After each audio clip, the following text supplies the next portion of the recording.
Hello యుకులు అందరూ ఎలా ఉన్నారు? బాగున్నారా? అవే రోడ్లు, అవే బండ్లు, అవే గుంటలు, కానీ ప్రాబ్లమ్స్ అయితే కొత్తవి. మనం ఈరోజు ఎథనాల్ బ్లెండింగ్ గురించి మాట్లాడుకుందాం. E20, E85, E90, రేపు పొద్దున్న E100 అని కూడా అంటారేమో. జనాలేమో మైలేజీలు రావట్లేదు అంటున్నారు, బండ్లకి ఇంజన్లు పాడైపోతున్నాయి అంటున్నారు. బండ్లనే కాదు, కార్లు కూడా ఫార్చునర్, ఇన్నోవా కొనుక్కున్న వాళ్ళు రోడ్ల మీదకి వచ్చి ఏడుస్తున్నారు.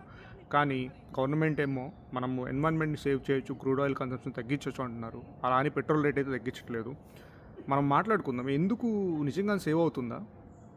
కంపాటబుల్ లేని వెహికల్స్కి కానీ, కొత్త కార్స్కి కానీ, బైక్స్కి కానీ ఏమవుతుందంటే, E20 कंपैटिबल लेन व्हीकल्स हमारी काई जम जाती है, पानी जाता है, तो वैसे जम रही है। तो माइलेज का और आपकी थ्रोटल बॉडी पे प्रॉब्लम आती है, थ्रोटल बॉडी वो खराब हो जाती है उसकी। मुझे परवाह ही नहीं है।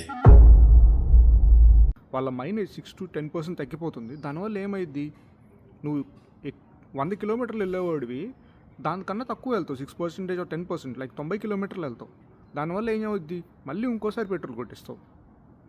మళ్ళీ ఇంకోసారి పెట్రోల్ కొట్టించడం వల్ల దానివల్ల మళ్ళీ బండి నుంచి వచ్చే పొగ వస్తూనే ఉంటుంది. ఇక్కడ ఎన్వైర్న్మెంట్ ఎలా సేవ్ అవుతుందో నాకైతే తెలియదు ఈ లాజిక్లో చూస్తే. సెకండ్ థింగ్ ఏంటంటే, షుగర్ కేన్ ఎథనాల్ తయారయ్యేది షుగర్ కేన్ వాటర్ ద్వారా.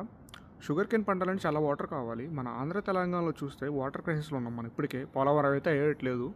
మరి ఇది ఎలా ఎన్వైర్న్మెంట్ని సేవ్ చేస్తుందో నాకు ప్రాక్టికల్గా అయితే అర్థం కావట్లేదు. మీకు తెలిస్తే చెప్పండి. Let's hope for the best. ఇంజన్లు బాగుండాలని కోరుకుందాం. ఏమో సైకిళ్ళు, గుర్రాలు నడిపే రోజులు వస్తాయేమో. See you in the next video. Bye.